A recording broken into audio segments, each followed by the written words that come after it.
What bunions are is a deviation of the first metatarsal, which is the bone that goes to your big toe, and it causes a bump on the inside of your foot, right at the big toe. They tend to be more common, as I said, in women than in men, and that reflects partly shoe wear that women wear.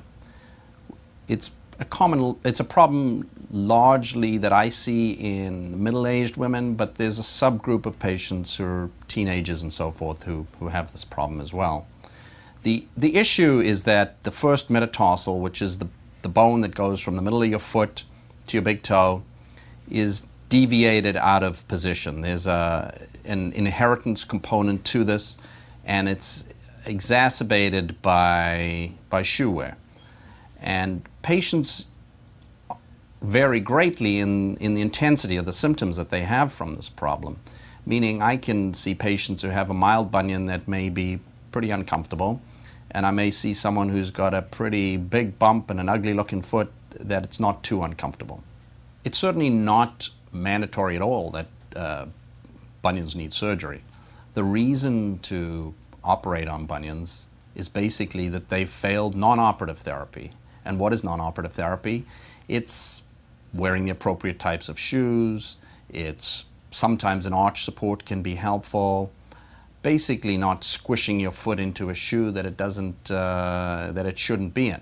Now, we live in the real world, and I'm not going to ask a 45-year-old woman to wear space shoes. I mean, that would be absurd. So getting into a reasonably fitting shoe comfortably is the goal.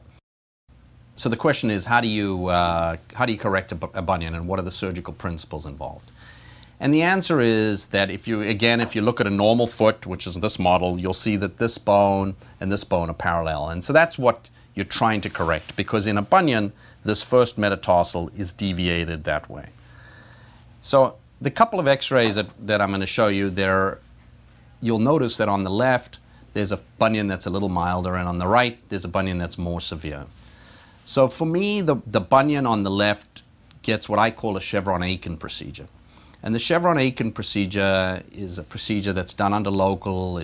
You're in and out the same day. And what I do is shave off the edge of the bone. I cut the bone, shift it over.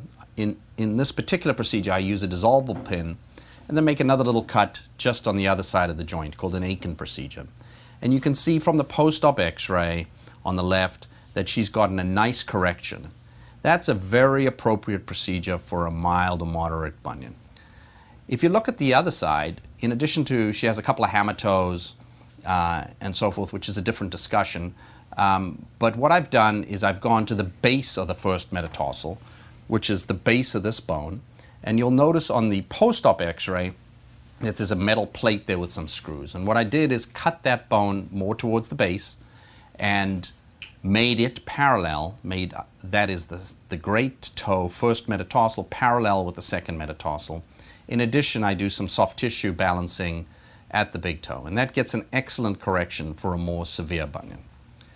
Those two procedures correct, as I said, the vast majority of patients. I should also add that both procedures are done under local with some IV sedation. People don't like to be wide awake for this, but they like to be wide awake right after I'm done.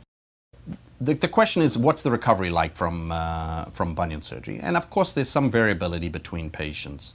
But in general, it goes something like this. And I generally will put it in writing for patients and tell them this is what you can expect in terms of your recovery. If we're doing one foot, you'll be in and out the same day. We do it under local, meaning we have an anesthesiologist there who gives you some IV sedation so that you're in la-la land and you don't really care. And while you're taking a nap, I numb up the foot and proceed with the surgery. Your anesthesia is so light that you don't even need to go to the recovery room, and you go right back to the preoperative area where they'll give you some coffee and you're out within an hour or so. I like patients to go home. The patients go home and keep their leg elevated for 2 or 3 days. I always say to patients, keep your toes where your nose is. So in other words, your toes should be nice and high. For the initial 6 hours or so, there's not much pain at all. The next 24 to 36 is the period that patients have the most pain. In many patients, I will leave a a little catheter in that drips some Novocaine into the area that diminishes the pain. But that's the worst period for most patients, that 24 to 36 hours after surgery. At 2 days, I'll see the patients in the office and change their dressings. At a week, the following week, I should say, the patients come in and have their stitches removed. So that's at 9 days post-op. Some patients I'll allow to weight bear at 4 or 5 days. Some patients I'll ask them to stay off it for about 10 days to 14 days, depending on the particular type of surgery. Patients then wander around in a post-operative shoe, which is a black Velcro shoe, for about 4 or 5 weeks, depending on the procedure. And I usually tell patients you can get back on a stationary bike, as an example, at around 6 weeks or so, and running tennis is around 3 months, 12 weeks or so. And there's often some improvement for up to 6 months with this type of surgery.